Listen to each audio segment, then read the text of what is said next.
100కి ఎన్ని మార్కులు వేస్తారు? Zero zero. ఎందుకంటే పంటి లేవాడు లేతే పండడు.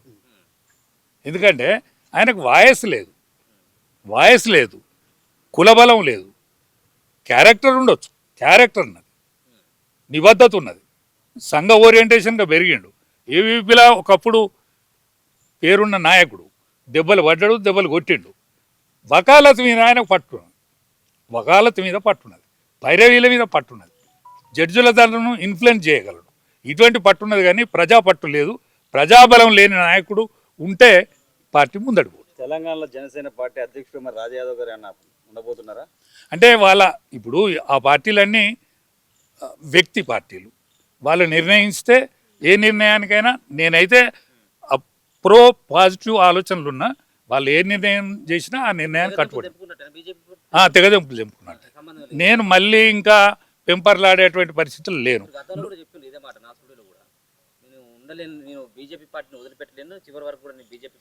బీజేపీ పార్టీలో కండువా కప్పుకొని చచ్చిపోవాలని ఉండే నాకు.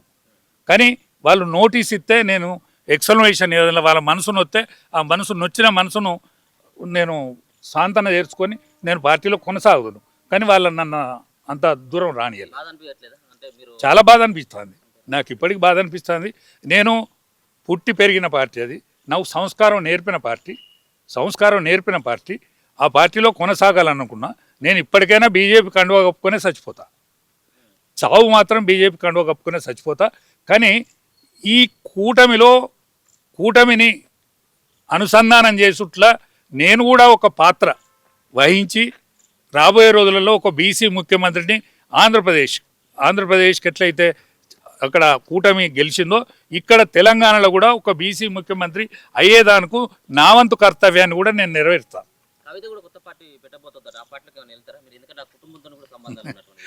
అయితే కవిత పార్టీ దాని పేరు ఊదు కాలేదు, దాంతో తీరి లేవది. ఎందుకంటే కవిత పార్టీ నడుతుంది, ఎంతసేపు నడుతుంది అంటే అది నడిపించేంతసేపు నడుతుంది. కానీ కవిత ఒక ఆలోచన చేయాలి. ఈ బెదిరింపును, ఈ ప్రచారాన్ని, ఈ పటాటోపాన్ని ముందడ పెట్టుకొని ఆమె అస్తిత్వాన్ని కాపాడుకుంటే మంచిది. ఎందుకంటే చెడిపోయే కాడికి చెడిపోయింది పార్టీ. ఇంకా ఇంతకంటే చెడేది అయితే లేదు. అవును, రాజయ్య గారు లాంటి వ్యక్తి కేసీఆర్ ఫ్రెండ్, ఆయన కేసీఆర్ పిలిచి ఒక హరీశ్రావు పిలిచి మిమ్మల్ని పార్టీకి మీ సహాయం అవసరం, మీలాంటి వ్యక్తులు కావాలంటే మీరు వెళ్ళే అవకాశం. నేను చేసేది సహాయమే కదా ఇది పార్టీకి. ఇప్పుడు నేను చేసేది వాళ్ళకు కూడా సహాయమే. ఎందుకంటే మనందరం కలిసి ఉందాం. కలిసి ఉండకపోతే రేవంత్ రెడ్డి అట్లే కొనసాగుతాడు. మనందరం కలిసి ఉందామనేదే నా సలహా, నా సహాయం. రాజయ్య గారు కొత్త పార్టీ పెట్టబోతున్నారా? రాజయ్య గారు కొత్త పార్టీ పెట్టడు.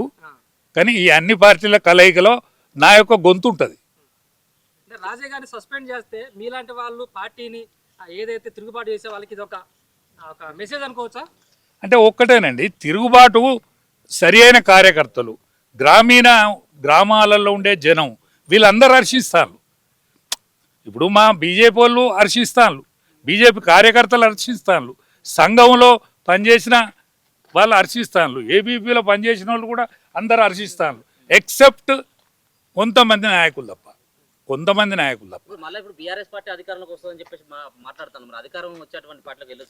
అవకాశం లేదు. ఎందుకంటే బీఆర్ఎస్ సింగిల్ పార్టీగా ఏ పార్టీకి అవకాశం లేదు. సింగిల్ పార్టీగా బీజేపీకి కానీ, టీఆర్ఎస్కి కానీ, ఇవాళ జనసేన పార్టీకి కానీ, ఈ 3 పార్టీలకు కూడా అవకాశం లేదు. ఈ 3 కలిస్తే మాత్రం అవకాశం ఖచ్చితంగా ఉంటుంది. లాస్ట్గా రాజ్యసభ ఎంపీలకు సంబంధించినటువంటి దాంట్లో ఉన్నటువంటి కాంగ్రెస్ పార్టీ బీసీలకి ఒక్కటి కూడా అది ఇప్పుడు కాంగ్రెస్ పార్టీ అంటేనే అగ్రవర్ణాల పార్టీ. ఎందుకంటే స్వాతంత్రం వచ్చిన నాటి నుంచి ఈనాటి వరకు కూడా బయట ప్రధానమంత్రి కానీ, ఈ రాష్ట్రంలో ముఖ్యమంత్రి కానీ అగ్రవర్ణాలకు సంబంధించిన వ్యక్తే ఉన్నాడు తప్ప ఇప్పటి వరకు ఎవరు లేరు. కాబట్టి కాంగ్రెస్ పార్టీ అంటేనే అగ్రవర్ణాలకు సంబంధించిన పార్టీ, బీసీలకు ఎంతమాత్రం సంబంధం లేని పార్టీ. స్వాతంత్రం వచ్చిన ఇన్నాళ్లకు ఒకటోసారి, రెండోసారి, మూడోసారి, మూడు సార్లు కూడా ప్రధానమంత్రి గారు ఒక బీసీ ప్రధానమంత్రి భారతదేశంలో ప్రప్రథమంగా ఉండడం జరిగింది. కాబట్టి బీజేపీతోటే అది సాధ్యం. ఎందుకంటే యావత్ భారతావనిలో మధ్యప్రదేశ్లో కానీ, ఒరిస్సాలో కానీ, హర్యానాలో కానీ ఎక్కడ చూసినా బీసీ ముఖ్యమంత్రులు, ఎస్టీ ముఖ్యమంత్రుల్ని వీళ్ళే చేసిండ్రు. ఇవాళ రాష్ట్రపతిని కానీ వీళ్ళందరినీ కూడా చేయగలిగిన పార్టీ బీజేపీ పార్టీ. ఒక మీరు రాష్ట్ర అధ్యక్షుడు కావచ్చు, కిషన్ రెడ్డి కావచ్చు, మీరు సస్పెండ్ తర్వాత వాళ్ళకి ఏం చెప్పాలనుకుంటున్నారా? నేను వాళ్ళు నోటీస్ ఇస్తే తప్పకుండా చెప్పుదును. నోటీస్ ఇవ్వలేదు కాబట్టి వాళ్ళకి చెప్పాలి. చెప్పాలనుకుంటున్నారా? ఇప్పటికైనా మీరు సర్దుకొని బతుకుతే మంచిది. పిలిస్తే వెళ్తారా మళ్ళీ? నేను ఆ పార్టీకి పోయే సమస్య లేదు.